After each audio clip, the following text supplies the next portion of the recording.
te partage dans cette capsule les 4 erreurs que j'ai commises quand j'ai décidé de changer de vie et surtout comment faire pour les éviter, comment faire pour ne pas tomber dans ces pièges que la vie nous tend. Ces 4 erreurs qui m'ont empêché pendant des années, et pour être tout à fait exact, 10 longues années, de passer à la prochaine étape et de trouver enfin le job qui était fait pour moi, un job qui me donnerait envie de me lever le matin et qui me permettrait de me sentir pleinement épanoui. Je m'appelle Christophe Baïs, je suis coach de vie et comportementaliste et aujourd'hui, ça fait 5 ans que j'aide des personnes en quête de sens et d'épanouissement dans leur vie professionnelle ou personnelle à transformer leur situation problème pour retrouver l'harmonie, la joie, l'abondance dans tous les domaines, bref, pour réussir leur vie. Alors bienvenue dans ce nouvel épisode de Réussir sa vie, on se retrouve tout de suite après ce petit jingle.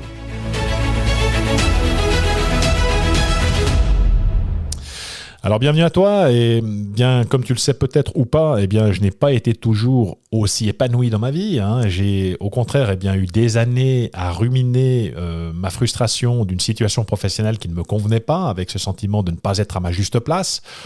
De passer un petit peu à côté de mon sujet. J'avais pas envie de passer à côté de ma vie non plus, donc c'était vraiment quelque chose d'important pour moi, de trouver quelque chose qui fasse du sens pour moi, qui me permette de contribuer, d'être utile à la société, d'avoir davantage de liberté, bref, en fait, de m'épanouir pleinement dans ma vie. Alors, ces 4 erreurs, je vais te les partager et l'idée de ce podcast, c'est de faire en sorte que tu ne commettes pas les mêmes si d'aventure tu es aujourd'hui dans une dynamique de changement, de transformation. Et la première erreur que j'ai commise, sans aucun doute, c'est d'avoir voulu trouver la solution à mon problème tout seul comme un grand.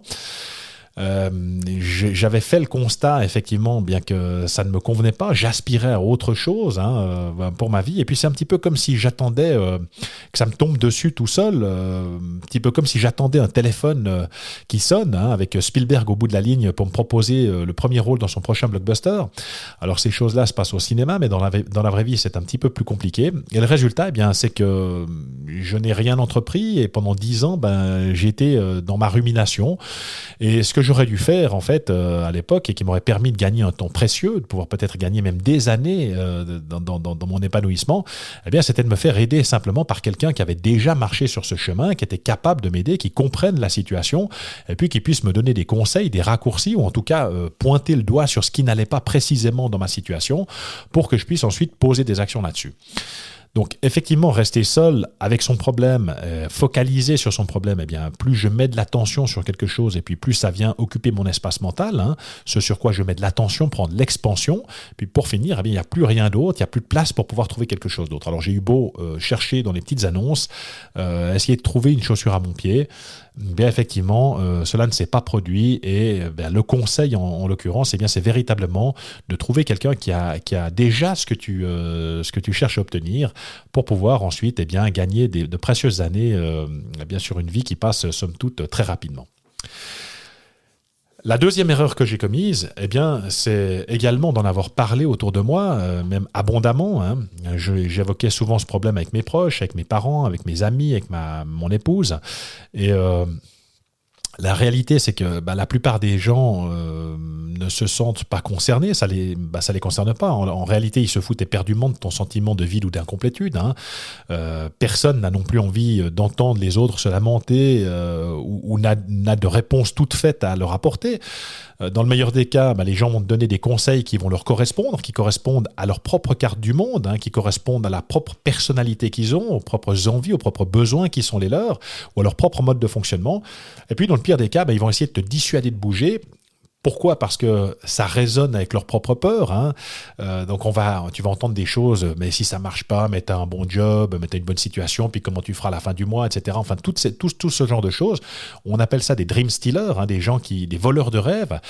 Toi, tu viens avec une envie, quelque chose comme ça qui t'anime, qui est vraiment important pour toi, et puis les autres vont commencer à te casser parce que tout à coup, ça vient leur renvoyer leur propre image, une image de personne qui a simplement décidé de continuer, de ne pas d'avoir simplement appuyé sur le bouton pause de sa vie, puis de ne pas se poser ce genre de questions, parce que effectivement, ça peut être parfois inconfortable. Le développement personnel, c'est quelque chose qui parfois est inconfortable, mais en tout cas qui également représente un potentiel extraordinaire et qui est plein de belles surprises aussi. Donc le conseil que je peux te donner en l'occurrence, eh bien, c'est que si tu es dans une démarche de changement, que tu aspires à quelque chose d'autre, c'est de garder précieusement ton projet pour toi, de ne pas le crier sur tous les toits, de ne pas en parler tous azimuts, ou en tout cas si tu en parles, eh bien d'en parler à une personne qui a déjà obtenu ce à quoi tu aspires, qui va comprendre ta démarche, qui va pouvoir t'aider, t'aiguiller, t'aider à réfléchir, mais en tout cas pas de le dire à Pierre, Paul, Jacques et Jean, parce que effectivement, eh bien, tu risques d'être déçu par les réponses que tu obtiens. Et quand on vient sans arrêt projeter sur toi des peurs ou des problèmes ou te dire que ça ne va pas marcher, eh bien, quelque part, ça vient aussi parler à ton cerveau reptilien. Le cerveau reptilien fonctionne au mode pilote automatique et tout à coup, tu as une petite voix qui va commencer à résonner en toi en disant effectivement, c'est peut-être dangereux, c'est peut-être périlleux comme démarche. Il est urgent de ne rien entreprendre. On va remettre ça à plus tard. Plus tard se transforme en trop tard et puis finalement, ça vient jamais. Puis un beau jour, on finit par éprouver des regrets. La troisième erreur que j'ai commise, c'est de ne pas avoir écouté mes intuitions. Parce que effectivement, lorsque j'ai choisi de quitter la police, qui avait une vocation à l'époque, j'avais fait un petit peu le tour de cette activité. Je cherchais vainement ou désespérément une autre chaussure à mon pied pour pouvoir me dire ok, je vais rebondir dans un autre job qui fasse vraiment du sens pour moi. Et j'ai eu une opportunité dans une banque. Et il y a une petite voix là qui est apparue et qui me disait mais est-ce que tu es vraiment sûr de ton truc, est-ce que c'est vraiment fait pour toi? Et je pressentais que effectivement bien les valeurs de l'industrie n'étaient pas forcément les miennes, que ça allait être différent. Et en fait, j'ai choisi de ne pas écouter cette petite voix. Et le résultat, c'est que j'ai passé 15 ans dans la finance à me morfondre, à ressentir de la frustration, à avoir ce sentiment d'avoir fait un choix à défaut d'autre chose. Et le fait de faire des choix à défaut d'autre chose, eh bien, selon mon expérience, ça ne résout jamais aucun problème. Au contraire, ça va contribuer à t'entretenir dans ta situation problème. Et en l'occurrence, eh bien, le conseil, c'est plutôt d'écouter véritablement ce que te dit cette petite voix, ce que te dit ton intuition, ce que te dit ton corps. Ça t'évitera bien des problèmes parce qu'on dit souvent que la solution d'hier devient le problème d'aujourd'hui. En effet, ça m'a certes permis de quitter un métier dans lequel j'avais fait un petit peu le tour pour aller voir quelque chose d'autre, mais effectivement, bien c'était un choix à défaut d'eux, qui ne me correspondait pas, qui n'était pas fait pour moi, qui n'a pas été un vecteur finalement de joie, de plaisir et de bonheur. Et effectivement, bien, quand tu te rends compte que t'es pas vraiment à ta juste place, tu n'as fait que pérenniser finalement ce problème au lieu d'avoir pris ce problème à bras-le-corps pour pouvoir le résoudre et notamment de déterminer d'abord quoi faire. Et ça, c'est la quatrième erreur que j'ai faite, c'est d'avoir sous-estimé le pouvoir de la connaissance de soi. Parce que, bien effectivement, quand tu fais tu n'as pas la connaissance de toi et de ton mode de fonctionnement, de ce que tu dois venir nourrir en toi pour pouvoir être plus heureux, plus épanoui, eh bien, tu prends des décisions qui, au final, ne te correspondent pas. Et après, tu t'en mords les doigts, après, en te disant, si j'avais su, oh là là, j'aurais mieux fait de me casser une jambe le jour où j'ai pris cette décision. Et la connaissance de soi, c'est véritablement la clé de ton succès, c'est la clé de la réussite de ton projet, c'est la clé de ton épanouissement, c'est du reste le meilleur investissement que tu puisses faire. C'est d'investir en toi, c'est d'acquérir cette capacité de pouvoir te libérer de tous les blocages, de toutes les limitations qui t'empêchent aujourd'hui de manière totalement inconsciente de passer à la prochaine étape de ta vie pour te réaliser pleinement. C'est un peu ce moteur à propulsion qui permet d'avancer en toute confiance, en direction de ton objectif, qui te permet de laisser tomber le masque social aussi pour être plus authentique, plus aligné avec la personne que tu es profondément, tout en sachant la justesse et la pertinence de tes choix. Et ça, c'est quelque chose d'extrêmement confortable. Dès le moment où je sais que je me dirige vers quelque chose qui est fait pour moi, ça change toute la donne. Je ne suis plus dans l'incertitude, dans les doutes, dans la peur. Je suis simplement en train de tracer en direction de la lumière au bout du tunnel, puis de me dire « Waouh, c'est génial, c'est là-bas que je vais, ça va être formidable ». Alors la première étape au changement, c'est d'abord de déterminer la cause de son problème, parce que effectivement il y a des gens qui vont dire ouais mais bon j'aime pas mon boulot, ça va pas, et puis ils ont envie de jeter le bébé avec l'eau du bain. Mais la réalité c'est que le travail c'est aussi des avantages, ça t'apporte aussi des choses dans ta vie, notamment des liens sociaux, notamment un salaire qui te permet de remplir ton frigo, de partir en vacances ou d'avoir des moyens de tes ambitions. Ça te permet peut-être aussi d'avoir de la sécurité financière si davantage tu es salarié, tu n'as pas trouvé trouver de clients ou à te faire du souci pour la fin du mois. Dire simplement, ouais, bon, j'aime pas mon boulot, ça va pas, c'est quoi dans ma vie, quoi dans mon travail, qu'est-ce qui me fait exactement souffrir, hein, qu'est-ce que je dois changer chez moi pour aller mieux, sur quoi je dois venir travailler, qu'est-ce que je dois peut-être laisser aller dans ma vie pour pouvoir alléger cette situation et pouvoir transformer ma vie et être davantage épanoui. Et très souvent, le premier réflexe qu'on a, eh bien, c'est de rejeter la faute, rejeter la faute sur les autres ou sur les événements, sur les situations. Et quelque part, eh bien, on rentre dans un mode de victimisation. On va faire son Calimero, on va dire c'est de la faute à pas de chance, c'est toujours sur moi que ça tombe.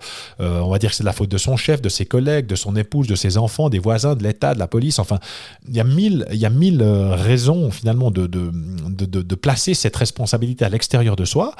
Et eh bien, quelque part, tant que tu es dans cette démarche de victimisation, c'est-à-dire comme c'est pas de ma faute, c'est à l'extérieur de moi, ça n'est pas ma responsabilité, je ne peux pas le changer, ça ne m'appartient pas, je subis, d'accord? Donc, alors qu'en fait, tu peux devenir le créateur de ton existence à condition d'accepter qu'effectivement, tu as une part de responsabilité dans ce qui t'arrive. On a toutes et tous une part de responsabilité dans ce qui nous arrive, et là j'insiste, je ne dis pas que tu as toute la responsabilité, mais il y a quand même une petite part, ça peut être un 2%, 5%, 10%, 20%, 50%, ça peut même être plus parfois, et le fait de dire, ok, d'accord, quelle est ma part de responsabilité dans ce qui m'arrive, eh bien ça te donne l'opportunité de venir changer, de pouvoir poser des actions ensuite, de devenir le créateur de ton quotidien et de ton existence. Et encore un mot par rapport à la situation, c'est qu'en réalité, ça n'est pas la situation qui nous fait souffrir, mais c'est la perception que j'en ai. Et la bonne nouvelle, c'est que tu as 100% de pouvoir sur ta perception. C'est toi qui décides ce que tu penses, c'est toi qui décides de ce que tu laisses entrer entre tes deux oreilles. Et c'est là que finalement réside la magie, c'est que c'est véritablement toi qui es le capitaine de ton âme, qui va pouvoir décider de ton mode de fonctionnement. Le seul problème, c'est que de manière totalement inconsciente, eh bien, nous agissons en mode pilote automatique dans 95% des situations auxquelles on est confronté. Notre cerveau a 4 programmes ou 4 zones du cerveau qui sont mises en action quand notre cerveau perçoit quelque chose. Et le problème qu'on a, c'est que parmi ces, on peut comparer ça à 4 pilotes dans un autobus, et que le problème qu'on a, c'est que c'est pas le meilleur pilote qui prend très souvent les commandes, mais c'est celui qui est le plus prompt, le plus rapide pour sauter sur le volant. Et le résultat, c'est que donc je suis en mode pilote automatique, je suis en mode action-réaction, au lieu d'être dans un mode, ok, je prends du recul, je viens reconnecter mon cerveau adaptable, et c'est dans mon cerveau adaptable, dans ce mode de gouvernance adaptable que se trouve toute la magie de l'être humain. C'est là qu'il y a toute notre créativité, c'est là qu'il y a davantage d'énergie, c'est là qu'il y a davantage de motivation, et le fait de venir comprendre finalement son propre mode de fonctionnement, qu'est-ce qui résonne en moi dans cette situation, qu'est-ce qui ne me convient pas, eh bien, ça permet ensuite de pouvoir trouver d'autres significations, d'autres pistes, d'ouvrir le champ des possibles, d'ouvrir le champ des options, de trouver des solutions à ces problèmes, et puis de simplement de ne pas être dans quelque chose qui nous plombe, qui nous démoralise, qui nous victimise, qui va faire en sorte que nous procrastinions, que nous remettions à plus tard, et puis se sentir un petit peu comme quand on est en bas de la montagne et puis qu'on regarde le sommet, puis de se dire, oh là là, je vais jamais y arriver. Donc c'est véritablement cette connaissance de soi qui nous permet de passer à cette prochaine étape. Et là, pas de panique à avoir, parce que je vais t'aider à pouvoir transformer tout ça. J'ai en effet construit une formation à laquelle tu vas pouvoir accéder totalement gratuitement.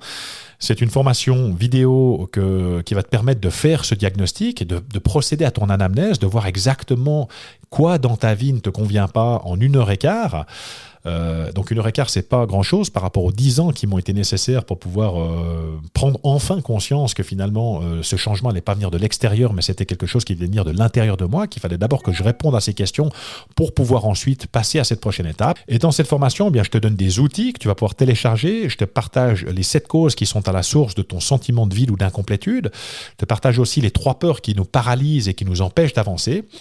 Alors pour accéder à cette formation, il suffit simplement de cliquer sur le lien qui se trouve dans le descriptif de ce podcast, ou alors tu peux te rendre sur mon site à l'adresse www.A comme active, C comme coaching et évolution sans accent en un mot, donc ça fait acevolution.ch.